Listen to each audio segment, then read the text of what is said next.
வணக்கம். நாம ஆன்மீக துளிகள் சேனல்ல தொடர்ந்து லலிதா சஹஸ்ரநாமத்துல இருக்கக்கூடிய அம்பிகையினுடைய திருப்பெயர்களையும், அந்த பெயர்களை எப்படி உச்சரிக்கணும் அப்படிங்கிறதையும், அந்த பெயர்களுக்கு உண்டான அர்த்தத்தையும் பார்த்துட்டு வரோம். அந்த வகையில நாம இப்ப பார்க்க போறது லலிதா சஹஸ்ரநாமத்தினுடைய 9வது நாமமான குரோதாகாராங் குஷோஜ்வலா என்று சொல்லப்படக்கூடிய நாமம் தான். இதை எப்படி சொல்லணும் அப்படின்னா, குரோதா அப்படின்னு சொல்லப்படக்கூடிய வார்த்தையில வரக்கூடிய தா ஆனது 4வது தாவாக இருக்கிறதுனால கொஞ்சம் அழுத்தி சொல்லணும். இப்போ இதை நாமாவளியாக அர்ச்சனை செய்யும் பொழுது குரோதா காராங் குஷோஜ்வலாயை நமக அப்படின்னு சொல்றோம். வரீங்களா? இப்போ இந்த சக்தி வாய்ந்த நாமத்துக்கான அர்த்தத்தை நாம பார்க்கலாம். குரோதம் அப்படின்னு சொன்னான்னா ஒரு மனிதனினுடைய கோபத்தை இது குறிக்குது. இந்த குரோதமானது ஒரு மனிதனுக்கு எப்ப ஏற்படுது அப்படின்னு கேட்டான்னா, அவன் ஆசைப்பட்ட ஒரு பொருள் அவனுக்கு கிடைக்காத போதும், அவன் ஆசைப்பட்ட ஒரு பொருள் அவனுக்கு கிடைத்த போதும், அந்த கிடைத்த பொருளானது அவனுடைய மனதில் இருக்கக்கூடிய ஆசையை பூரணமாக முழுமையாக தீர்க்காத பொழுதும் அந்த ஆசை என்ற உணர்வானது கோபமாக மாறுகிறது அப்படின்னு சொல்லப்படுது.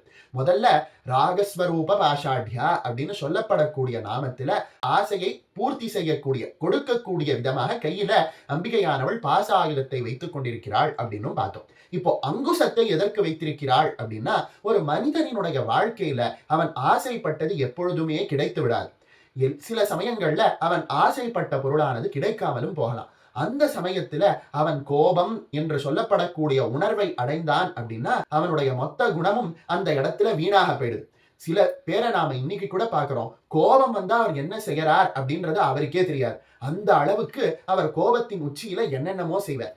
அது அந்த மனிதருக்கு மட்டும் இல்ல, அவரை போல இல்லாத மற்ற மனிதர்களினுடைய விஷயத்திலையும் நாம பார்க்கலாம். கோபம் அப்படின்னு ஒண்ணு வந்துட்டா அந்த மனிதனினுடைய முகமே விகாரமாக மாறிடுது. அவனோட முகம் மட்டும் விகாரமாக மாறாம அவனுடைய செயல்களும் விகாரமாக மாறுது. அந்த வகையில ஒரு மனிதனுடைய கோபத்தை கட்டுப்படுத்துவதற்காக அம்பிகை தன்னுடைய கையில இந்த அங்குஷம் அப்படின்னு சொல்லப்படக்கூடிய ஆயுதத்தை வச்சிருக்காங்க. ஒரு விலங்குல எப்படி ஒரு யானையானது மிகவும் பெரிய விலங்காகவும் பலசாலியாகவும் இருக்கோ, அதை போல கோபம் அடைந்த ஒரு மனிதனை யாராலையும் கட்டுப்படுத்த முடியாது அப்படிங்கிறத நம்ம பலரும் அனுபவத்துல கண்டிருப்போம். அந்த கோபம் அடைந்த மனிதனை, அதாவது யானையை போல் கட்டுக்கடங்காமல் இருக்கக்கூடிய மனிதனை எப்படி கட்டுப்படுத்துவாங்க அப்படின்னு கேட்டா, யானையை கட்டுப்படுத்துவதற்கு எப்படி ஒரு திரட்டின்னு சொல்லப்படக்கூடிய அங்குசமானது பயன்படுதோ அதை போல மனிதனினுடைய கோபம் அப்படிங்கிற உணர்வை அம்பிகையினுடைய கையில இருக்கக்கூடிய திரட்டி அப்படின்னு சொல்லப்படக்கூடிய அங்குசமானது கட்டுப்படுத்துது அப்படின்னு சொல்லப்படுது. அந்த வகையில மனிதனினுடைய உணர்வுகளை சமநிலைப்படுத்தி அவனுடைய குணங்களை நல்ல குணங்களாக மாற்றி அவனை ஆன்மீக வாழ்க்கையில உயர்த்துவதற்காக அம்பிகையானவள் கையில அங்குசத்தை வைத்துக் கொண்டிருக்கிறார்கள் அப்படின்னு நாம புரிஞ்சுக்கலாம். இதுக்கு பின்னாடி ஆழ்ந்த இன்னொரு அர்த்தமும் இருக்கு.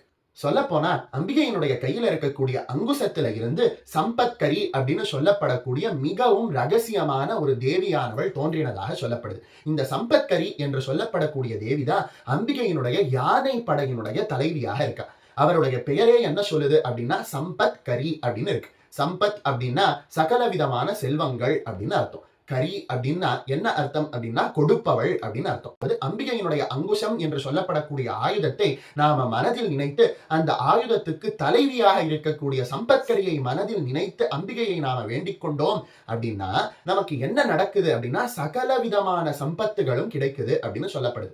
எனக்கு தெரிந்த ஒரு உபாசகர் அவருடைய வாழ்க்கையில நடந்த ஒரு அற்புதமான விஷயத்தை எப்பவுமே சொல்லிக்கிட்டு இருப்பேன். அவருக்கு ஸ்ரீவித்யா மந்திரங்களை உபதேசம் செய்யும் பொழுது அவர் பெரும் வறுமையில இருந்தார். அதாவது அம்பிகையை வழிபடுவதற்கான மந்திரங்களை உபதேசம் பெறும் பொழுது அவர் வாழ்க்கையில பெரும் வறுமையில இருந்தார். அவருக்கு உபதேசம் செய்த குருநாதர் கிட்ட போய் இந்த வறுமை நீங்குவதற்கு நான் என்ன செய்யட்டும் அப்படின்னு கேட்டாராம். அந்த குருநாதரானவர் என்ன சொன்னாரா, அப்பா நீ கவலைப்படாது, நான் இப்போ உனக்கு சம்பத்கரி மந்திரத்தை உபதேசம் செய்கிறேன். அந்த சம்பத்கரி மந்திரத்தை நீ ஜபித்து அம்பிகையின் கையில இருக்கக்கூடிய அங்குசாயுதத்தை நீ தியானம் பண்ணின அப்படின்னா உன்னுடைய வறுமையானது நீங்கிவிடும் அப்படின்னு சொன்ன. இவரும் குருநாதர் சொன்னதை போலவே சம்பத்கரி மந்திரத்தை ஜபித்துக் கொண்டே இருக்கார். அன்னைக்கு அவரோட தெரு வழியா ஒரு யானை வந்ததா. அவருக்கே மிகவும் ஆச்சரியமாக போயிடுதான். எப்படி இந்த சென்னையோட கூட்ட நெரிசலான சாலையில ஒரு யானை வந்தது அப்படின்னு. இருந்தாலும் சம்பத்கரியினுடைய அருள் அப்படின்னு அதை நினைத்து அந்த யானையை வணங்கி அவர் வீட்டுக்கு வந்தாராம். வீட்டுக்கு வந்த கொஞ்சம் 2-3 நாள்லயே அவருக்கு ஒரு நல்ல வேலை கிடைத்து அவருக்கு வாழ்க்கையில இருந்த பண கஷ்டமானது இனி வரவே இல்லையாம். அந்த வகையில அம்பிகை கையில இருக்கக்கூடிய அங்குச ஆயுதத்தை நாம வழிபட்டோம் அப்படின்னா நம்மளுடைய கோபமானது நீங்குது, வறுமையானது நீங்குது, சகல விதமான செல்வங்களும் ஏற்படுது அப்படின்னு பலரும் அனுபவத்துல கண்ட உண்மையாக இது இருக்கு. அதனால நாம வாழ்க்கையில கஷ்டப்படும் பொழுது சம்பத்கரியையும் அம்பிகை கையில இருக்கக்கூடிய அங்குச ஆயுதத்தையும் இந்த நாமத்தையும் நாம ஜெபித்தோம் அப்படின்னா அந்த கஷ்டங்கள் நீங்கி நன்மையானது ஏற்படும் அப்படிங்கிறது பலரும் அனுபவத்தில் கண்ட உண்மை.